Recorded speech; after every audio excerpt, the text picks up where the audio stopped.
नमो नमः सद्गुरुभ्यो सद्गुरुभ्यो नमो नमः। नमो नमः सद्गुरुभ्यो नमो नमः। श्रीगुरुचरणद्वन्द्वं वन्ते अहम् अथितदुस्सहद्वन्द्वं भ्रान्तिग्रहोपशान्तिं पांसुमयं भसितमातनुते देशिकवरं दयालुं वन्दे अहं निखिलसन्देहं यच्चरणद्वय अद्वय अनुभव उपदिशति तत्पदस्यार्थं नारायणं पद्मभुवं वसिष्ठं शक्तिं तत्पुत्रपराशरं च व्यासं सुखं गौडपदं महान्तं गोविन्दयोगीन्द्र अथास्य शिष्यं श्रीशङ्कराचार्यम् अथास्य पद्मपादं च हस्तामलकं च शिष्यं तं तोडकं वार्तिककारम् अन्यान् अस्मद्गुरून् सन्ततं मानतोऽस्मि। शुद्ध्यतिहीनान्तरात्मा कृष्णपदाम्भोजभक्तिमृते वसनमिव क्षारोद्यैर्भक्त्या प्रक्षाल्यते चेतः मायाहस्तैर्पयित्वा भरणकृतिकृते मोहमूलोद्भवं मां मातः कृष्णभिधाने चिरसमय उदासीनभावं गतासीन् कारुण्यैकाधिवासे सकृदभिवदनं नेक्ष्यसे त्वं मदीयं तत्सर्वज्ञनकर्तुं प्रभवति भवति किं नु मूलस्य शान्तिम् उदासीनस्तब्धः सतत अगुणः सङ्गरहितः भवांस्तादकातः परमिह भवेत् जीवनगतिः अकस्मात् अस्माक् यदि न कुरुते स्नेहमतितः वसस्व स्वीयान्तर्विमलझठरे अस्मिन् पुनरपि जन्माद्यस्य यतोऽन्वयादितरश्चार्थेषु अविज्ञस्वराट् तेने ब्रह्महृताय आदिकवये मुह्यन्ति यत्सूरयः तेजो वारिमृतां यथा विनिमयो यत्र त्रिसर्गो मृषान् धाम्ना स्वेन सदा निरस्तगुहं सत्यं परं धीमहि सान्त्रानन्तावबोधात्मकमनुपमितं कालदेशावधिभ्यां निर्मुक्तं नित्यमुक्तं निगमशतसहस्रेण निर्भास्यमानम् अस्पष्टं दृष्टमात्रे पुनरुरुपुरुषार्थात्मकं ब्रह्मतत्त्वं तत्तावद्भाति साक्षात् गुरुपवनपुरे हन्तभाग्यं जनानां श्रीहरिं परमानन्दम् उपदेष्टारमीश्वरं व्यापकं सर्वलोकानां कारणं तं नमाम्यहम्. அருமையான மனுஷ ஜென்மா இப்போ நமக்கு கிடைச்சிருக்கு. இதற்கு ஒரே ஒரு லட்சியம்தான் பெரியவா சொல்றா. இருக்கிறதுக்குள்ள கிருஷ்ண பக்தியை சம்பாதிச்சுண்டு கிருஷ்ண சரணத்தை அடைஞ்சுடணும், அதுக்கு பிரயோஜனப்படுத்திக்கணும் அப்படின்னு பெரியவா எல்லாம் சொல்றா. இந்த ஒரே லட்சியத்துக்காக தான் மனுஷ ஜென்மா. இப்ப நான் சொன்ன லட்சியத்துக்கு மேலேயோ அதற்கு நிகராகவோ மற்றொரு லட்சியம் இல்லவே இல்லை. சத்தியம் இப்படி இருக்க லோகத்துல பகுவிதமான ஜனங்கள் இருக்கா, பலவிதமான கேட்டகரிஸ் ஆஃப் ஜனங்கள் லோகத்துல இருக்கா. நம்ம குடும்பம் நம்ம ஆகம்னு எடுத்துட்டாலே 10 பேர் இருந்தா 10 விதமா தெரியுது இல்லையா? அப்ப லோகம் அப்படின்னு எடுத்துட்டா எவ்வளவு கேட்டகரிஸ் ஆஃப் ஜனங்கள். ஒரு உதாரணத்துக்கு சொல்லணும்னா ஆஸ்திகால், நாஸ்திகால், அப்புறம் உருவ வழிபாட்டை ஏத்துக்கிறவா, இப்படி நிறைய லௌகிகால் நிறைய அப்படி இருக்க. அதுல ஒரே ஒரு கேட்டகரிஸை மட்டும் இப்ப நாம எடுப்போம். யாருன்னா ஆச்சாரியால் ஆதிசங்கரர் சொல்றார் பஜகோவிந்தத்துல, புனரபி ஜனனம் புனரபி மரணம் புனரபி ஜனனி ஜடரே சயனம் அப்படிங்கிறார். நாமெல்லாம் அடிக்கடி ஆசைப்பட்டு அம்மாவோடைய கர்ப்பத்துல படுத்துக்க ஆசைப்படுறோமா. கவிதை மாதிரி இருக்கு இல்லையா? கவிதை இல்லை, செம்மையா திட்டுறார். ஏண்டாப்பா இப்படி திரும்ப திரும்ப பிறந்து திரும்ப திரும்ப இறந்து இப்படியே உன் வாழ்க்கை போயின்னு இருக்கே, இது உனக்கு போரும்னு தோணலையா? இந்த உலக வாழ்க்கை உனக்கு போரும்னு தோணலையா? எப்ப தோணும்? என்னத்தை கண்டுட்ட இந்த உலக வாழ்க்கையில திரும்ப திரும்ப பிறக்கறியே அப்படின்னு கேட்கிறார். பர்த்ருஹரின்னு ஒரு ரிஷி அப்படி சொல்றார். வயம் ஏப்யோ ஜாதச்சரண பரிசிதா ஏவ கலுதேன் சம்யைஹி சம்ருத்தா ஸ்மிருதி விஷயதாம் தேமிகமிதாஹ இதானிம் மேதே ஸ்ம பிரதிதிவசம் ஆசன்னு நப்பதனஹ கதாஸ்தல்யாவஸ்தாம் சிகதில நதி தீர தருபிகி அப்படிங்கிறார். நாம உலகத்துக்கு வரத்துக்கு காரணமா இருந்த அம்மா அப்பா நம்மளை விட்டுட்டு போயிட்டா. நாம எந்த வயிற்றுல பிறந்தோமோ அதே வயிற்றுல நம்ம கூட பிறப்பு போயிடுத்து. மற்றும் சரீர பந்துக்கள், பெரியப்பா, சித்தப்பா, மாமா எல்லாம் இருக்கா இல்லையா, அவளும் போயிட்டா. அப்புறம் நமக்கு தெரிஞ்சவா, நம்ம நண்பர்கள், அவளும் போயிட்டா. இப்படி இருக்க நம்ம வாழ்க்கையோ நதி தீர தருபிகி, ஆத்து மணல்ல நட்டு வச்ச மரம் போல விழறதுக்கு ரெடியா இருக்கு நம்ம லைஃப், நம்ம வாழ்க்கை. இப்படி அனித்தியமான இந்த உலக வாழ்க்கையில வாழணும்னு ஆசைப்பட்டு புனகா பிறந்துட்டு இருக்க இல்லையா, என்னத்தப்பா நீ கண்ட, என்ன சுகத்தை கண்டுட்டாய் நீ, எதை சாதிச்சா இந்த உலக வாழ்க்கையில அப்படின்னு பெரியவா எல்லாரும் கேட்கறான். அப்படி அனித்தியமான துக்கமயமான ஆசாரமான இந்த லோக வாழ்க்கை யாருக்கு போரும்னு தோணி, அப்பா இந்த பிறப்பு இறப்புங்கிற இந்த சம்சார வாழ்க்கை எனக்கு போரும், இனி இருக்கிறதுக்குள்ள கிருஷ்ண பக்தியை சம்பாதிச்சுண்டு கிருஷ்ண சரணத்தை அடைஞ்சுடணும், அதுவா ஆத்ம சாட்சா்காரத்தை அடைஞ்சுடணும். இப்படி ஏதோ உயர்ந்த லட்சியத்தை ஹிருதயத்துல ஆசைப்பட்டு இருக்கா பாருங்கோ, அவதான் ஸ்பிரிச்சுவல் லைஃபுக்கு வந்துட்டவான்னு பேர். இன்னும் ஒரு முறை கூட சொல்றேன், கவனமா கேளுங்க. இப்படி பிறப்பு இறப்புன்னு சொல்லக்கூடிய இந்த சம்சார வாழ்க்கை எனக்கு போரும், இனி இருக்கிறதுக்குள்ள எப்படியாவது கிருஷ்ண பக்தியை சம்பாதிச்சுண்டு கிருஷ்ண சரணத்தை அடைஞ்சி இனி பிறவா நிலையை அடைஞ்சிடணும் அப்படின்னு ஹிருதயத்துல யாரு உண்மையா ஜென்யூனா ஆசைப்பட்டு இருக்காளோ அவ இருக்கா பாருங்கோ, அவ ஒரு கேட்டகரிஸ் ஆஃப் ஜனங்கள், அவ ஒரு குரூப் இருக்கா. உலகத்துல இப்படி நினைக்கிறவா ரொம்ப கம்மி, ஆனா ஒரு குரூப் அப்படி இருக்கா. அவதான் ஆன்மீக லைஃபுக்கு வந்துட்டவான்னு பேர். இவாளை பத்தி தான் ரிஷிகள் கவலைப்படுறான். இவாளை எப்படியாவது கரையேற்றணுமே, இவாள்கிட்ட கையை கொடுத்தா கையை பிடிச்சிட்டு கரையேறிடுவா. அப்ப இவாளை எப்படியாவது கரையேற்றணுமே அப்படின்னு தான் ரிஷிகள் எல்லாம் கவலைப்படுறா. இன்னைக்கும் சாதுக்கள் ஏகாந்தமா இருக்கிறத விட்டுட்டு தங்களை உலகத்துல காட்டிட்டு வரா இல்லையா, இந்த குரூப் ஆஃப் ஜனங்களை, இந்த கேட்டகரிஸ் ஆஃப் ஜனங்களை கைப்பிடிச்சு கரையேற்றதான். பாரத தேசம் பூரா சாதுக்கள் சஞ்சாரம் பண்றான்னா லோக ஜனங்களுக்காக இல்லை, இந்த குறிப்பிட்ட ஜனங்களுக்காக மாத்திரம்தான். அவளை கரையேற்றணும். மற்ற ஜனங்களையோன்னா அவ பிராரப்தம் அனுபவிச்சு தீக்க மெல்ல அவ மேல வருவா. இப்ப நான் சொன்ன இந்த ஸ்பிரிச்சுவல் லைஃபுக்கு அவ வருவா. வந்தவாளை கரையேற்றுறதுக்கு தான் சாதுக்கள், ஞானிகள், ரிஷிகள் எல்லாம் கவலைப்படுறா, சஞ்சாரம் பண்றா. அப்படி இருக்க இப்போ நாம உண்மையா ஆசைப்படுறோம் இல்லையா, கிருஷ்ண பக்தி வேணும்னு உண்மையா ஆசைப்படுறோம் இல்லையா. ஏன்னா ஒரு சமயம் ராமகிருஷ்ண பரமஹம்சர் அவருடைய கிராமத்துல சிறிய வயசுல சாயங்கால வேலையில வயல் வரப்புல நடந்து வந்துட்டு இருக்கார். மேல பார்த்தார், மழை பெய்ய போறது, மேகங்கள்லாம் செட் ஆயின்னு இருக்கு. மழை மேகங்கள் செட் ஆகிறத பார்த்துருக்கேலா. அப்போ எப்படி செட் ஆகும் தெரியுமா, முதல்ல ஒரு 4-5 லேயர் வெள்ளை மேகம் சேரும். பியூர் வெள்ளையா இருக்காது, வெயில் காலத்துல அடிக்கிற வெள்ளை மேகமா இல்லாம சற்று பழுப்பு நிறத்துல வெள்ளை அதிகமா இருக்கக்கூடிய மேகம் முதல்ல 4-5 லேயர் செட் ஆகும். அதற்கு கீழே கனத்த கருமேகம் செட் ஆகும். அப்பதான் மழை பொழியும்.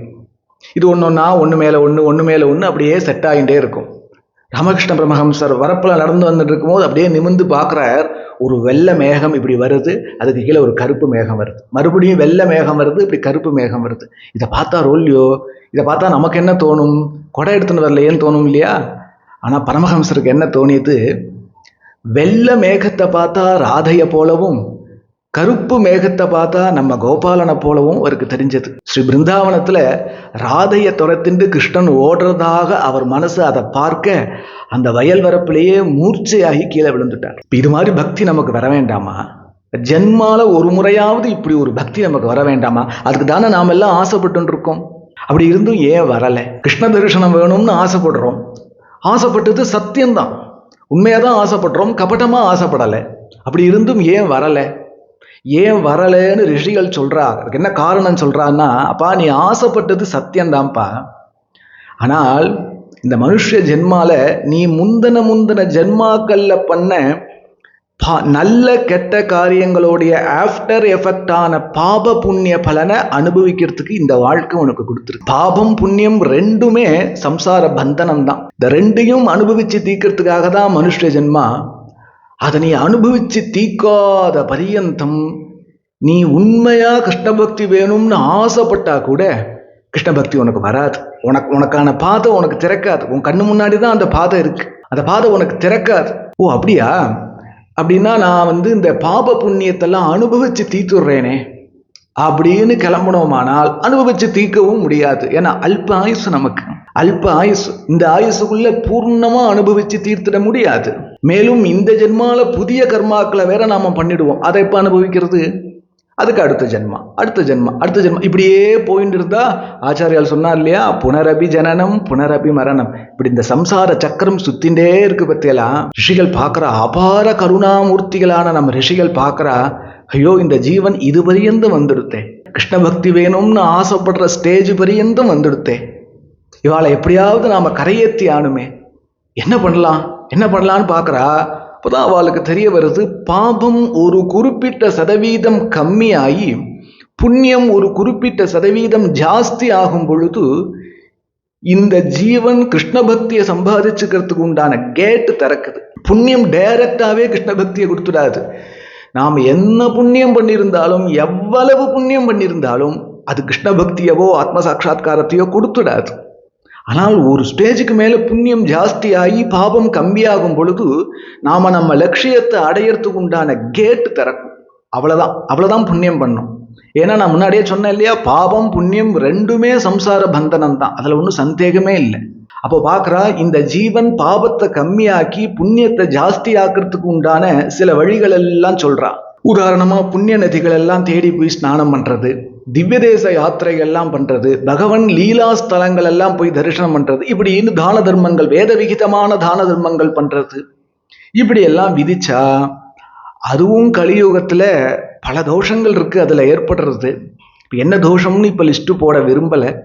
இது மட்டும் அது ஒரு தோஷத்தை சொல்றதுக்குன்னு ஒரு சத்சங்கமா ஆயிடும். நிறைய தோஷங்கள் இருக்கு. அதை தாண்டி கலியுகத்துல எல்லாராலையும் பண்ண முடியல. அதுக்கு நிச்சயமா பணம் வேண்டியிருக்கு, சரீர பலம் வேண்டியிருக்கு, நிறைய விஷயங்கள் தேவைப்படுறது. அப்ப அதுவும் எல்லாராலையும் பண்ண முடியாது அப்படின்னு தெரிஞ்ச ரிஷிகள் அடுத்த வழியை கண்டுபிடிக்கிறா.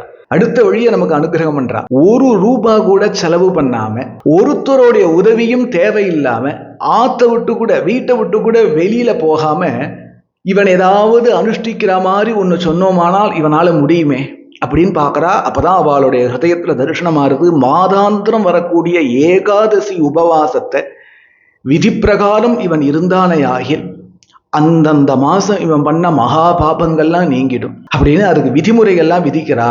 பார்த்தா இதுவும் கலியுகத்துல பகுகாரணங்களால எல்லாராலையும் பின்பற்ற முடியல. உத்தம பட்சமாவும் பண்ண முடியல, மத்தியம பட்சமாவும் பண்ண முடியல, அதம பட்சமாவும் பண்ண முடியல, ஏனோ தானோன்னு கூட பண்ண முடியல. பல விக்னங்கள் வருது. வெளிநாட்டில் இருக்கோம், ஒண்டியா இருக்கோம், வேலை செய்யும் போது மைண்டு அப்செட் ஆகுது, பகு காரணங்கள் என்னென்னமோலாம் காரணம் சொல்றா. அப்போ ரிஷிகள் பார்க்கறா, வருஷாந்திரம் இவன் இருக்க வேண்டிய ஏகாதசியை கூட இவனால இருக்க முடியலையே, களவு கல்மஷ சித்தானாம்னு பிராரப்தமே இவனை தடுக்கிறதே. அப்ப என்ன பண்ணலாம் அப்படின்னு பார்க்கும்போது, வருஷம் பூரா ஏகாதசி விரதம் கிரமேண இருந்தா என்ன பலனோ அந்த பலன் வருஷத்துல ஒரே ஒரு ஏகாதசிக்கு ஒழுங்கா விரதம் இருந்துட்டானே ஆகில் அவனுக்கு கிடைச்சிடும் அப்படிங்கிறத ரிஷிகள் பார்த்து அதை நமக்கு அனுகிரகம் பண்றான். அதுதான் வைகுண்ட ஏகாதசின்னு பேர். இந்த வருஷாந்திரம் வரக்கூடிய இந்த ஒரே ஒரு ஏகாதசி, வைகுண்ட ஏகாதசி விரதத்தை கிரமமா ஒழுங்கா ஒருவன் இருந்துட்டானே ஆகில் அவனுக்கு வருஷம் பூரா எல்லா ஏகாதசியும் விரதம் இருந்த பலன் கிடைச்சிடும். அப்படியா அப்பேற்பட்ட ஏகாதசியா இந்த வைகுண்ட ஏகாதசி? அதுக்கு என்ன பலன், அதுக்கு என்ன அவ்வளோ என்ன பெருமை, அதுக்கு தெரிஞ்சுக்க வேண்டாமா? வைகுண்ட ஏகாதசியோடைய பெருமையை நாம தெரிஞ்சுக்க வேண்டாமா? அப்பேற்பட்ட ஏகாதசின்னு சொல்றா இல்லையா ரிஷிகள், என்ன பலன் அதுக்கு? வைகுண்ட ஏகாதசியோடைய பெருமையை எவன் சொல்ல முடியும், எவன் சொல்லிட முடியும்? வைகுண்ட ஏகாதசியோடைய பெருமையை வைகுண்டபதி சொன்னாதான் உண்டு இல்லையா? இந்த வைகுண்ட ஏகாதசியோடைய மகாத்மியத்தை தர்மபுத்திரர் கேட்க கிருஷ்ணனே சொல்றார். அதுதான் இப்ப நாம பார்க்க போறோம். வைகுண்டபதியே வைகுண்ட ஏகாதசியுடைய மகாத்மியத்தை சொல்றார். அதுதான் நம்ம பார்க்க போறோம். ஒரு சமயம் சாயங்கால வேளையில தர்மபுத்திரர் தன்னுடைய அரண்மனையில தன்னுடைய சிம்மாசனத்துல எதையோ சிந்தை பண்ணிட்டு உட்கார்ந்துருக்கார். ஏகாந்தமா உட்கார்ந்துட்டு இருக்கார். அப்பொழுது வாயிற்காவலன் உள்ள ஓடி வந்து கிருஷ்ண பரமாத்மா வந்துட்டு இருக்கார் அப்படிங்கிற செய்தியை சொல்லிட்டு வெளியில போறார். சொல்லிட்டு வரக்கூடாதோ? சொந்த பந்தங்காத்துக்கெல்லாம் வரும் பொழுது கொஞ்சம் இன்ஃபர்மேஷன் பண்ணிட்டு வரக்கூடாதோ? நம்மளை மதிக்கிறவா இடத்துக்கு போகணுமானா கொஞ்சம் முன்னாடியே அறிவிச்சு நான் வரதா இருக்கேன். இப்போ நம்ம கிராமத்தில், எங்கள் கிராமத்தை ஊத்துக்காடுல எல்லாம் அரசியல்வாதிகள் கல்யாணத்துக்கெல்லாம் வருவா. கல்யாணத்துக்கு எதுக்கு வரா? தம்பதிகளை வாழ்த்துறதுக்காக வரா. ஊரு பூரா கிலோமீட்டர் கிடக்கா இந்த பக்கம் லெப்ட் ரைட்டு ஆகாசத்தை தவிர அநேகமா சர்வதா போஸ்டர் அடிச்சு ஒட்டிடுவா. வரவா கௌரவமா இதெல்லாம் பண்ண வேண்டாமோ? அது மாதிரி கிருஷ்ணன் சொல்லிட்டு போறதுங்கிறது வழக்கமாவே வச்சுக்கலாம். அவன் இப்படி கிருஷ்ண பரமாத்மா வராருன்னு தெரிஞ்ச உடனே தர்மபுத்திரர் கிடுகிடுன்னு சிம்மாசனத்திலேருந்து இறங்கி வாத்திய கோஷங்களுக்கு சொல்றார், புஷ்ப விருஷ்டிக்கு ஏற்பாடு பண்றார், பிராமணோத்தமங்களை கூப்பிட்டு வேத கோஷத்துக்கு ஏற்பாடு பண்றார், பூர்ண கும்பத்துக்கு ஏற்பாடு பண்றார். எல்லாம் ராஜா தானே, அரண்மனை தானே, எல்லாம் ரெடியா இருக்கு. ஒண்ணு கடையில போய் வாங்கி தயார் பண்ண வேண்டிய அவசியம் இல்லையே, எல்லாம் ரெடியா இருக்கு. தர்மபுத்திரர் பூர்ண கும்பத்தை எடுத்துட்டு வாசலுக்கு போறார். தர்மபுத்திரர் வாசல்ல போய் நிக்கிறதுக்கும் கிருஷ்ண பரமாத்மாவுடைய தேர் வந்து நிக்கிறதுக்கும் கரெக்டா இருந்தது. அந்தி சாயற வேலை, சாயங்கால வேலை. உடனே தேர்லேருந்து தாருகன் இறங்குறான். கிருஷ்ணனுடைய தேரோட்டிக்கு பேரு தாருகன்னு பேர். பரம பக்தன் அவன். எப்போதுமே கிருஷ்ணன் இறங்குறதுக்கு முன்னாடி தாருகன் இறங்கி கையை நீட்டுவான். தாருகனுடைய கையை பிடிச்சுட்டு தான் கிருஷ்ணன் இறங்குவார். அப்படி தாருகன் இறங்கி கிருஷ்ணன் இறங்குறதுக்காக கை நீட்டுறார். கிருஷ்ணன் தாருகனுடைய கையை பிடிச்சிட்டு ஜல்லுன்னு தேர்லேருந்து கீழே இறங்குறார். இறங்குனா அந்தி சாயிற வேலை சூரியன் ஒரு இளன் சிவப்பாவும் எல்லோயிசாவும் இருக்கும். அது கிருஷ்ணனுடைய மேலப்பட கிருஷ்ணனுடைய திருமேனில இருக்கிற சர்வாபரணங்களும் ஜொலிக்கிறது. அப்படி ஆச்சரியமான தரிசனமா இருக்கு. அப்படியே சுத்தி இருக்கிற வாத்திய கோஷங்கள் வேத விற்பனர்கள்லாம் அப்படியே மலைச்சு பார்க்கறான் அந்த திவ்ய திருமேனியை. ஆனா தர்மபுத்திரர் மட்டும் பட்டுன்னு சுதாரிச்சுட்டார். வெயில் மேல படுறது. பட்டுன்னு இப்படி கண்ணை காட்டுறார், கொடை பிடிச்சுட்டான். உடனே சாமரம் வீசுறா, வேத கோஷங்கள் முழங்குறது, மங்கள வாத்தியங்கள்லாம் முழங்குறது, புஷ்பவிருஷ்டி பண்றா. தர்மபுத்திரர் பிராமணோத்தமர்களோடு கூட பூர்ண கும்பத்தை கொடுக்க கிருஷ்ணன் அந்த பூர்ண கும்பத்தை சந்தோஷமா ஸ்வீகரிச்சுட்டு அரண்மனைக்கு போறார். அரண்மனையில எப்போதுமே கிருஷ்ணன் உட்காரத்துக்குன்னு ஒரு சிம்மாசனம் தர்மபுத்திரருடைய சிம்மாசனத்துக்கு பக்கத்துல இருக்கும், சமஸ்தானத்துல இருக்கும். அதுல கிருஷ்ணனை உட்கார வச்சு குசல பிரஷ்னங்கள்லாம் பண்றார். ஆத்துல நம்ம ஆத்துக்கு ஒருத்தர் வந்துட்டா கூட பேசிக்கா அதெல்லாம் விசாரிக்கணும். தீர்த்தம் சாப்பிட்றேலா, எங்க இருந்து இப்ப வரையில் வரதாவே சொல்லலையே, ஆத்துல எல்லாரும் சௌரியமா இருக்கேலா, இப்படி எல்லாம் கேட்கணும். அந்த குசல பிரஷ்னங்கள்லாம் பண்ணிட்டு தர்மபுத்திரர் தன்னுடைய சிம்மாசனத்துல போய் உட்கார்றார். கிருஷ்ணனும் தர்மபுத்திரரும் ஏகாந்தமா உட்கார்ந்துட்டு இருக்கா. அப்போ தர்மபுத்திரர் கிருஷ்ணன் இடத்துல கேட்கிறார், வந்தே விஷ்ணும் விபும் சாக்ஷாத் லோகத்ரய சுகாவகம் விஸ்வேஷம் விஸ்வகர்த்தாரம் புராணம் புருஷோத்தமம். 3 லோகத்தையும் தர்ஷன மாத்திரத்துல சந்தோஷப்படுத்தக்கூடிய, சாந்தி தரக்கூடிய புராண புருஷோத்தமனான ஏ கிருஷ்ணா, உனக்கு நமஸ்காரம் அப்படிங்கிறார். கையை கூப்பிண்டு வினயமா கிருஷ்ணனிடத்துல கேட்கிறார், பிருச்சாமி தேவதேவேஷம் சம்சயோஸ்தி மகான் மமே லோகானாம் ச ஹிதார்த்தாய பாபானாம் க்ஷயஹேதவே. சாதுக்கள் என்ன கேட்க போறா? சதா அவள் லோக சிந்தனையா தானே இருப்பா. லோக சிந்தனைனா லௌகீகமா இல்ல, லோகஹிதார்த்தமான சிந்தனையா தானே இருப்பா. லோகக்ஷேமம் தானே நம்ம சாதுக்கள் எல்லாம் வாழ்ந்திருக்கா. அதனால லோகஹிதமா கேட்கிறா. ஜனங்களுடைய மகா பாபங்கள் எல்லாம் குறையறதுக்கு ஏதாவது வழி உண்டா? கிருஷ்ணா, ஒரு சமயம் சில பெரியவாள்லாம் பேசிட்டு இருக்கிறது என் காதுல விழுந்தது. ஏதோ மார்கழி மாசம் வரக்கூடிய ஒரு ஏகாதசி ரொம்ப விசேஷம், அன்றைய தினம் விரதம் இருந்தா மகா பாபங்கள்லாம் நாசமாயிடும் இப்படின்னு பெரியவா ஏதோ சொல்லி கேட்டிருக்கேன். கிருஷ்ணா, அது என்ன விரதம், அது என்னன்னு நமக்கு ஒன்றும் தெரியல, அதை பத்தி கொஞ்சம் சொல்ல அப்படின்னு கேட்கிறார். மார்கசீர்ஷே ஸ்திதே பக்ஷே பவேத் ஏகாதசி துயாம் கிம் நாம கோபிதிஸ்தஸ்யாஹ கோதேவஸ்தத்ர பூஜ்யதே ஏததாச்சஸ்வமே சுவாமின் விஸ்தரேன யதா ததம். கிருஷ்ணா, அந்த மார்கசீர்ஷ மாசம் சுக்லபக்ஷம் வரக்கூடிய ஏகாதசிக்கு என்ன பேர்? கிம் நாம என்ன பேரு? கோ விதிஹி எந்த விதியில விரதம் இருக்கணும்? கோதேவஸ்தத்ர பூஜ்யதே அன்னைக்கு யார பூஜை பண்ணணும்? விஸ்தரேன யதா ததம் எப்படி இருக்கோ அதை விஸ்தாரமா சொல்லு அப்படின்னு சொல்ல கிருஷ்ணன் சந்தோஷமா அதற்கு பதில் சொல்ற. ஸ்ரீகிருஷ்ண உவாச்ச சாது பிருஷ்டம் த்வயா ராஜன் சாது தே விமலம் யசஹாம் கதயிஷ்யாமி ராஜேந்திர ஹரிவாசரமுத்தமம். ராஜன்னு, அந்த ஏகாதசியோடைய மகாத்மியத்தை நான் சொல்றேன். யஸ்யாஹா ஸ்ரவண மாத்ரேன வாஜபேய பலம் லபேத். இந்த வைகுண்ட ஏகாதசி மகாத்மியத்தை இப்ப நான் சொல்றேன். அது எப்படி பூஜை பண்ணணும், எந்த விதியில இருக்கணும் எல்லாம் சொல்றேன். இந்த விரதத்தை ஃபாலோ பண்றதுங்கிறது அப்புறம் இருக்கட்டும். இந்த வைகுண்ட ஏகாதசியோடைய மகாத்மியத்தை கேட்டுட்டாலேயே வாஜபேய யாகம் பண்ண பலன் கிடைச்சிடும் அப்படிங்கிறார் கிருஷ்ணன். இப்படி சொல்லுவானேன்னா, ஆமா, சதா கிருஷ்ணனே ஆசிரிச்சிருக்கிற சாதுக்கள் ரிஷிகளுக்கே நம்மளிடத்துல இவ்வளவு கருணை இருக்குமானால், நம்மளை எப்படியாவது கரையேற்றி விட்டுடணும்னு ஒரு கருணை இருக்குமானால், சாட்சாத் கிருஷ்ணனுக்கு அப்படி இருக்காதா? ஏன்னா சில பேர் இந்த காலத்துல இருக்க முடியாத சூழ்நிலைகள் பகு வந்துடும். உடம்பு முடியாம இருக்கலாம், இல்லை ஏதாவது பிரயாணத்துல இருக்கலாம், இல்ல ஏதாவது ஒரு ஆபரேஷன் ஆகி ரெஸ்ட்ல இருக்கலாம். பகு காரணங்கள் இருக்கு இல்லையா? ஒரு நல்ல காரியம் கலியுகத்துல நடக்கிறதுக்கு பகு விக்னங்கள் வரும். எல்லாமே நாம ஏற்படுத்துன்றது இல்லை, எதிர்ச்சையா விதிவசால் அப்படி நடக்கும். அப்ப யாராவது அப்படி பின்பற்ற முடியாதவா இருந்தா கூட இந்த வைகுண்ட ஏகாதசியோடைய மகாத்மியத்தை சிரவணம் பண்ணாலே போரும், அவளுக்கு பலன் கிடைச்சிரும் அப்படின்னு சொல்றார். மோக்ஷோ நாமேதி சாப்ரோக்தான் சர்வ பாபஹராபரா. இந்த ஏகாதசிக்கு நாம் வைகுண்ட ஏகாதசின்னு சொல்றோம் இல்லையா? வாஸ்தவமா இதுக்கு என்ன பேரு அப்படின்னா மோக்ஷ ஏகாதசி அப்படின்னு பேர். மோக்ஷம்னா கிருஷ்ண பக்தி தான் மோக்ஷம். மோக்ஷ ஏகாதசின்னு இதற்கு பெயர். மோக்ஷோ நாமேதி சாப்ரோக்தாம்.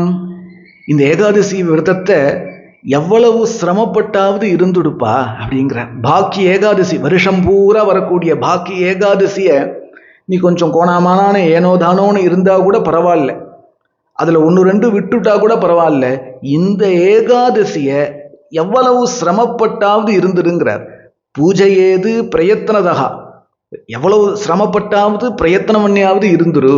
இருந்தா என்ன ஆகும்னா சர்வபாபகராபரா, மகாபாபங்கள்லாம் உனக்கு நாசமாயிடும்பா. நாசமானா என்ன பலன்? ஆரம்பத்திலே சொன்ன இல்லையா? பாபம் 1% மேல கம்மியாக புண்ணியம் ஒரு குறிப்பிட்ட சதவீதத்துக்கு மேல ஜாஸ்தியாக நமக்கு கிருஷ்ண பக்தி வேணும்னு ஆசைப்பட்டு இருக்கோம் இல்லையா? அதை அடையதற்கு உண்டான பாதை திறந்துடும். அதனால மகாபாபங்கள்லாம் நாசமாகுங்கிறார். இதை நமக்கு இந்த வைகுண்ட ஏகாதசியோடைய மகாத்மியத்தை நமக்கு புரிய வைக்கிறதுக்கு கிருஷ்ணன் ஒரு கதை சொல்றார். சம்பகே நகரே ரம்யே வைஷ்ணவைஸ்ச விபூஷிதே வைகானசோ நாம ரிபஹா புத்திரவத் பாலயே பிரஜாஹ வசந்தி பகவோ விப்ராஹ வேத வேதாங்க பாரகாஹ ரித்தி மத்ய பிரஜாதஸ்ய ராஜ்ஞோ வைகானசஸ்ய ஹி. பாரத தேசத்துல சம்பகம் அப்படின்னு ஒரு ராஜ்யம். அந்த ராஜ்யத்துல வேதாந்தங்கள்ல கரை கண்ட மகாவித்வான்களான வைஷ்ணவா பிராமணா எல்லாம் நிறைய இருக்கலாம். அந்த ராஜ்யத்தோடைய ராஜாக்கு பேரு வைகானசன் அப்படின்னு பேரு. அந்த ராஜா தன்னுடைய ராஜ்யங்கள்ல இருக்கக்கூடிய சமஸ்த ஜனங்களையும் தன்னுடைய புத்திரனாவே பார்க்கறான். ஒரு ராஜா அப்படிதான் பார்க்கணும். பொதுவா ராஜ்யம் என்றவன் அப்படிதான் நினைக்கணும். அப்படி நினைக்கிறானா, அதனால அந்த ஊர்ல ஏழையே கிடையாது. ஒவ்வொருத்தரும் ஒரு ராஜா போல அவ்வளவு சுக சௌக்கியமா இருக்கா, குறையே இல்லை அந்த ஊர்ல, அந்த ராஜ்யத்துல. அப்படி ஒரு ராஜ்யம், அப்படி ஒரு ராஜா. இந்த வைகானசன் அப்படிங்கிற ராஜா ஒரு சமயம் இரவு தூங்கின்னு இருக்கும்போது அவனுக்கு ஒரு சொப்பனத்துல ஒரு திவ்ய தரிசனம் கிடைச்சது. என்னன்னா, இவனுடைய அப்பா தாத்தா போன்ற பித்ருக்கள் எல்லாம் நரகத்துல கஷ்டப்பட்டு இருக்கிற மாதிரி ஒரு திவ்ய தரிசனம்.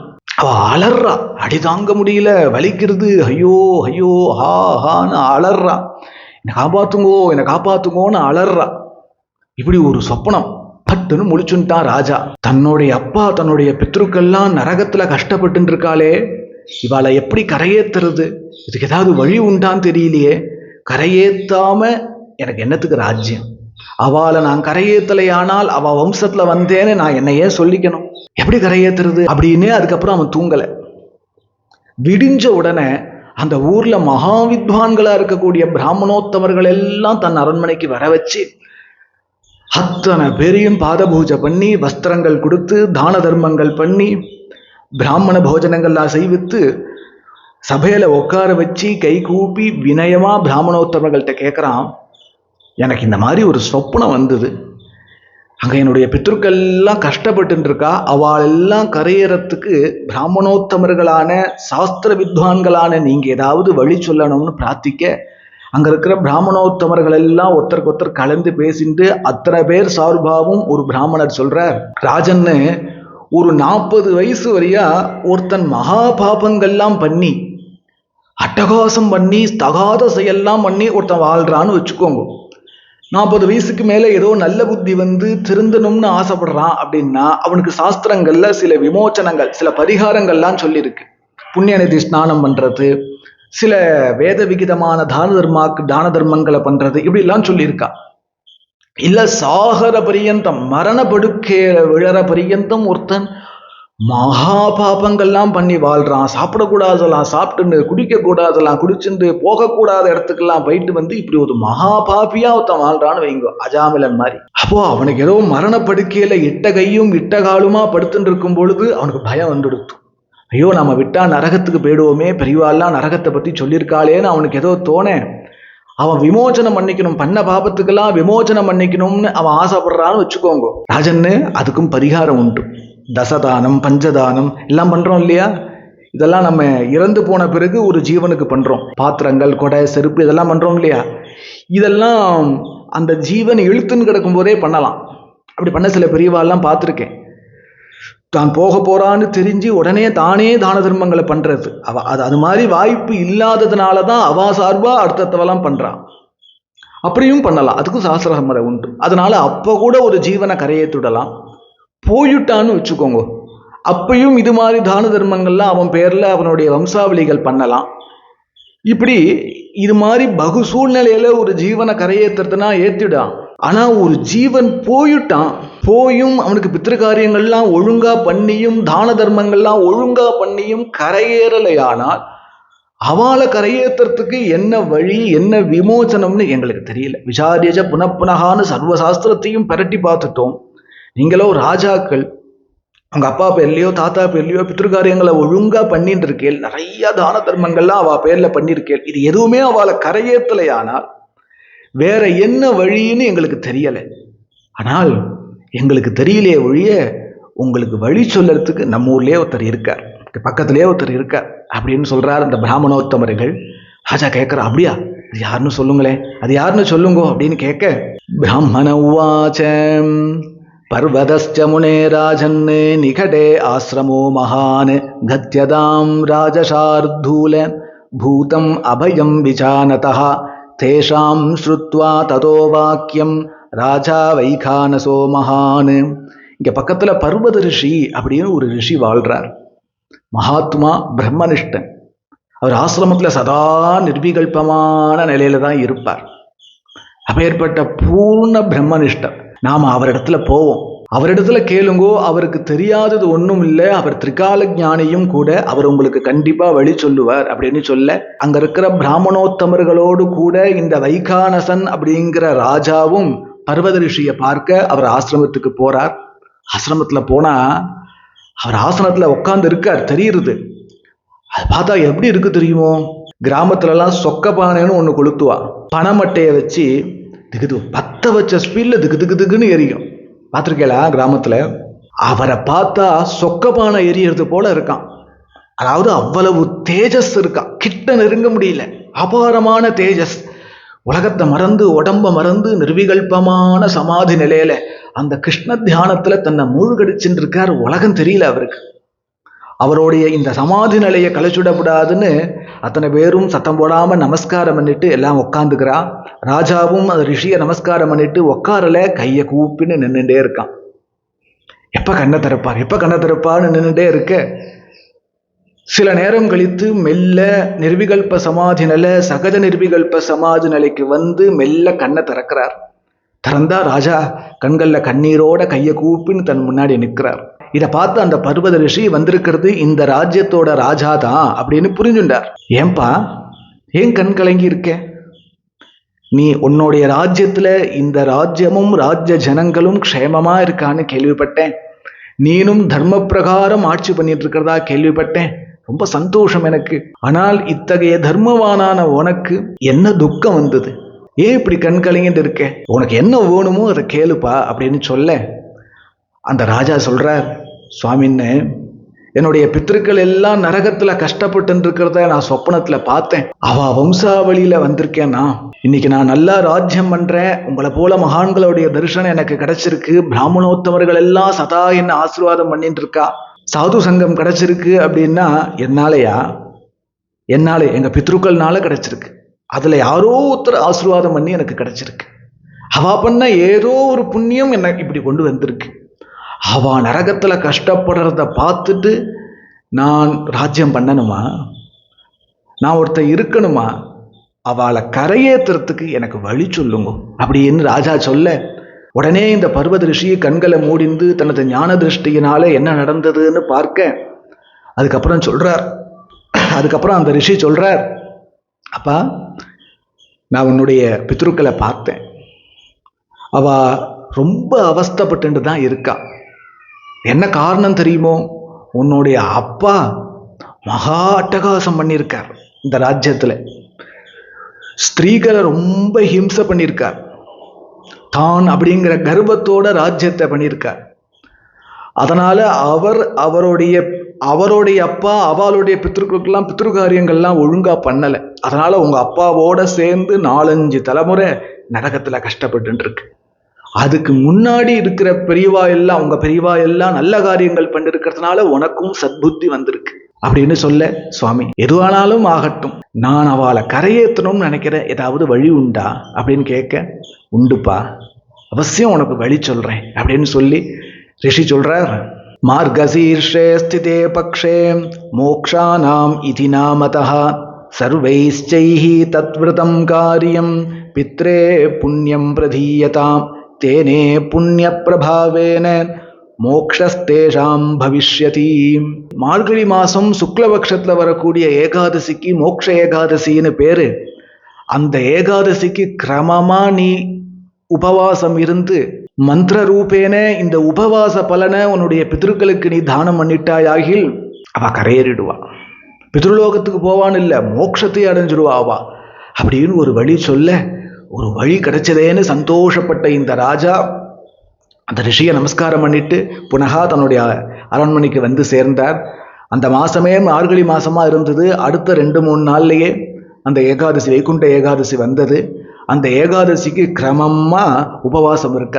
தசமி அன்னைக்கு ஒருவேளை மாத்திரம் சாப்பிட்டுட்டு ஏகாதசிக்கு நிர்ஜல உபவாசமா இருந்து, ஏகாதசி அன்னைக்கு ராத்திரி தூங்காம பகவன் நாமன் ஜபம் பண்ணிண்டு கிருஷ்ண கதாசிரவணம் பண்ணிண்டு பகவத் தியானத்திலேயே பொழுதுபோக்கி, மறுநாள் துவாதசி அன்னைக்கு காத்தால ஸ்நானம் பண்ணிட்டு புனகா ஆராதனை பண்ணிட்டு அங்க இருக்கிற பிராமணோத்தமர்கள் எல்லாம் கூப்பிட்டு அவர்களுக்கு பாத பூஜை பண்ணி வஸ்திரதானங்கள் பண்ணி பூதான கோதானங்கள்லாம் பண்ணி விசேஷ போஜனங்கள்லாம் செய்வித்து அவர்களை நமஸ்காரம் பண்ணி அவர்களிடத்துலேருந்து மந்திர அக்ஷதையை பெற்றுக்கொண்டு ராஜாவும் விரதத்தை பூர்த்தியாக்கிண்டு அங்க இருக்கிற பிராமணோத்தவர்கள் மூலமாக மந்திர ரூபேன இந்த ஏகாதசி வைகுண்ட ஏகாதசி விரதத்தோடைய பலனை அவளுடைய பித்ருக்களுக்கு அர்ப்பணம் பண்ண பித்ருக்கள் எல்லாம் கரையேறி போனா அப்படிங்கிற கதையை கிருஷ்ணன் தர்மபுத்திரருக்கு சொல்லி, அதனால எத்தகைய சிரமம் இருந்தாலும் எல்லாரும் இந்த வைகுண்ட ஏகாதசியை அவசியம் பின்பற்றி கொண்டு கரையேறணும் அப்படின்னு அனுகிரகம் பண்றார். வைகுண்ட ஏகாதசி விரதம் அப்படிங்கிறது நாம் ஆரம்பத்திலேயே சொன்ன மாதிரி எல்லாரும் இருக்கலாம். ஆனால் நாம் எல்லாருக்காகவும் இது சொல்லலை. யாரு ஹிருதயத்துல கிருஷ்ண பக்தி வேணும்னு உண்மையா ஆசைப்பட்டு எனக்கு வராதா, எனக்கு அந்த கோபிகைகளை போல பக்தி வராதா, ஐயோ அந்த மீராபாய் போல எனக்கு பக்தி வராதா, அவளை போல அன்னைக்கு ஒரு மகாத்மாவுடைய சரித்திரம் கேட்டோமே, அவர் எத்தகைய பக்தரா இருந்தார், அந்த பக்தர் போல நமக்கு பக்தி வராதா அப்படின்னு கிருஷ்ண பக்திக்கு ஆசைப்பட்டு இருக்கிற ஸ்பிரிச்சுவல் லைஃபுக்கு வந்துட்டவா யாராவது இருந்தேலாகில் அவளுக்கு ஒரு அருமையான சந்தர்ப்பம் இந்த வைகுண்ட ஏகாதசி. இன்னும் 2-3 நாள் வரப்போறது இல்லையா, அதை அவசியம் பின்பற்றும். உத்தம பட்சமாகவும் பின்பற்றலாம்.